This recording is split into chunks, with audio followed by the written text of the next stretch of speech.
আসসালামু আলাইকুম। Blog with নাজুর চ্যানেলের পক্ষ থেকে সবাইকে স্বাগতম। আশা করি যে যেখানতে আমার এই ভিডিওটি দেখছেন সবাই ভালো আছেন।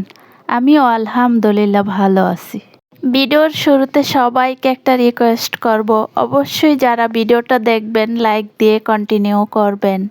আপনার একটা লাইকের কারণে ভিডিওটা অন্য কেউ দেখার সুযোগ পাবে। রাত শেষে দিন আসে, নতুন একটা সকাল, নতুন দিনের অনুসূচনা। গৃহিণীদের নিত্য রুটিন। সকালে কি নাস্তা তৈরি করব, রুটির সাথে কি খাবে, সে কথা মাথায় রেখে বিট আর আলু একসাথে ভাজি করে নিচ্ছি। এ পর্যায়ে ভাজি রান্না করা শেষ, এখন ধনেপাতা দিয়ে উঠিয়ে নিব।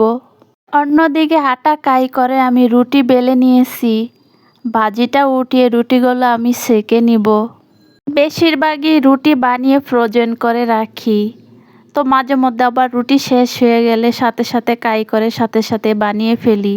সামনে যেহেতু রমজান মাস চলে আসছে, তাই আর এখন ফ্রোজেন করব না। আমাদের যেহেতু প্রতিনিয়ত রুটি লাগেই, মাঝে মধ্যে হয়তো বা 2-1 দিন রুটি বানাই না, এজন্য একটু সময় পেলেই কিছু রুটি বানিয়ে ফ্রোজেন করে রাখি। এই কাজটা প্রতিটা গৃহিণীরই করতে হয়। সকালে কি খাবে, দুপুরে কি রান্না করব, রাত্রে ঘুমাইতে গেলে আগে ভাবতে হয় সকালে কি রান্না করব, তাই না? যদিও কাজটা কষ্টদায়ক, তারপরও পরিবার পরিজনের সাথে একত্রে নাস্তা খাওয়ার আনন্দটাই আলাদা। অনেক সময় হয় কি, আমার হাজব্যান্ড অফিসে চলে যায়, সময় সাপেক্ষের কারণে একসাথে নাস্তা খাওয়া হয় না, এক একজনে এক এক টাইমে নাস্তা খাওয়া হয়। নাস্তা খাক বা না খাক, নাস্তা আমি প্রতিনিয়তই তৈরি করি। এই পর্যায়ে রুটি সেকে আমি কিছু কয়েল পাখির ডিম সিদ্ধ করে রেখেছি। অফ ক্যামেরায় কিছু ডিমও ভেজে নিয়েছি, আর খাবারটাও টেবিলের মধ্যে গুছিয়ে রেখেছি। এখন সবাই মিলে একত্রে নাস্তাটা খেয়ে নিব। আমি জানি না এই মুহূর্তে কে কোথা থেকে আমার এই ভিডিওটা দেখছেন বা দেখতেছেন। দেখতে থাকেন, দেখতে দেখতে যদি বিন্দু পরিমাণও ভালো লাগে তাহলে একটি লাইক দিয়ে চ্যানেলটি সাবস্ক্রাইব করে আমার পাশে থেকে যাবেন। আর যারা অলরেডি এই কাজটা করে ফেলছেন তাদেরকে অসংখ্য ধন্যবাদ।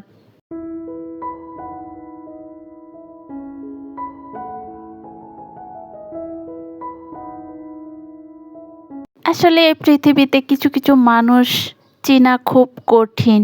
মানুষের সরলতাকে দুর্বলতা ভাবে। আসলে সরল মানুষের চিন্তাধারা, মেন্টালিটি সরলই থাকে, তাই না? সরল মানুষ সব সময় সরলভাবে সব কিছু চিন্তা করে। এই সরলতাকে কিছু মানুষ ব্যবহার করে। আসলে যে যাকে ব্যবহার করে বা করবে, দুনিয়ার বিচার, প্রকৃতির বিচার প্রকৃতভাবেই হবে। আজ অনেক দিন পর সবাই একসাথে নাস্তা খেয়ে নিলাম। নাস্তা খেতে বসে আমি চুলায় চার পানি বসিয়ে রেখেছি। আমার কাছে কেন জানি সকালে 1 কাপ চা না খেলে তৃপ্তি পাওয়া যায় না। সকালে নাস্তার পরে 1 কাপ চা তো মাস্ট লাগবেই। তো এদিকে চার পানিটাও বলক চলে আসছে, আর এখন দিয়ে দিব চা পাতা।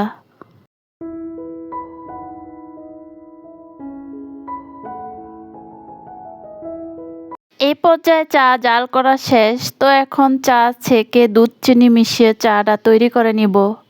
এমনিতে বেশি একটা মিষ্টি খেতে চাই না, কিন্তু চার মধ্যে দুধ চিনি একবার ভরপুর লাগে। সকালে নাস্তার পর চা না খেলে চলেই না, অথচ সন্ধ্যার নাস্তার টাইমে চা খেলে কেন জানে রাত্রে ঘুম আসে না। ইউটিউব থেকে মাঝে মাঝে মন উঠে যায়, মন চায় না যে আর নতুন করে ভিডিও আপলোড করি।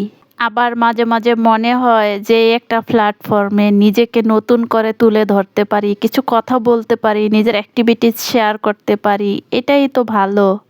হয়তো বা এই কথাগুলো আশেপাশে পারিপার্শ্বিক মানুষের কাছে বলা যায় না বা বলতে পারবো না। মানুষের কাছে সময় কাটানোর চেয়ে এই প্ল্যাটফর্মে থাকবো, এটাই ভালো।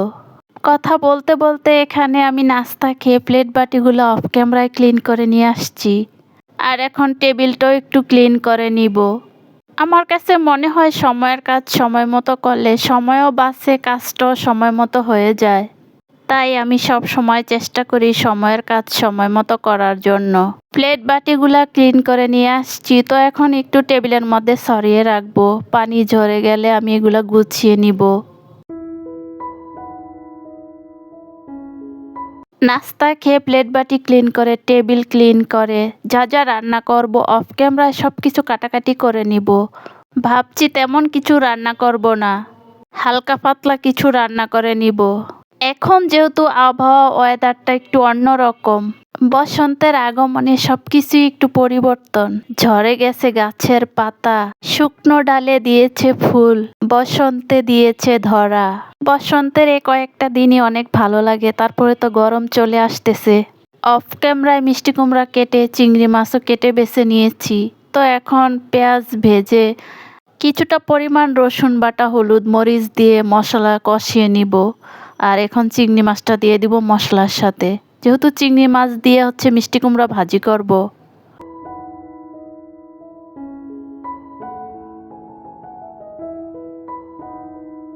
এই পর্যায়ে চিংড়ি মাছটা মশলার সাথে কিছুক্ষণ কষিয়ে নিব, একটা ঢাকনা দিয়ে রাখবো।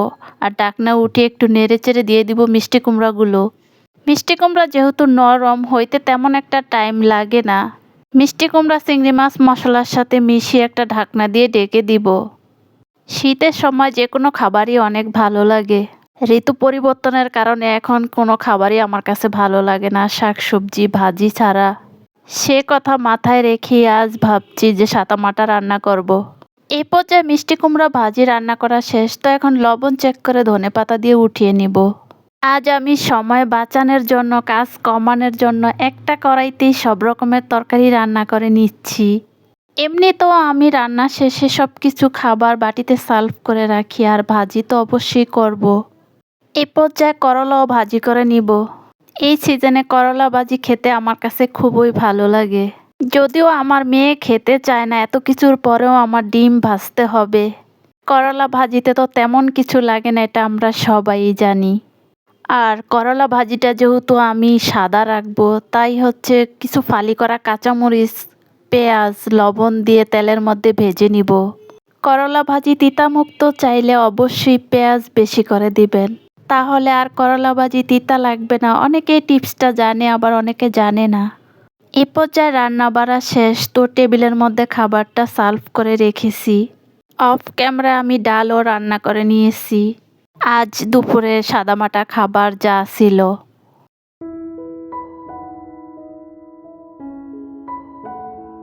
রান্নাটা যেহেতু আমি আগেই করে ফেলছি, ঘর গুছিয়ে ভাবলাম যে কিছু বড়ি আছে, বড়িগুলো অনেক দিন যাবৎ খাওয়া হয় নাই, ভাবলাম যে গোসলের আগে একটু টক খাওয়া যাক।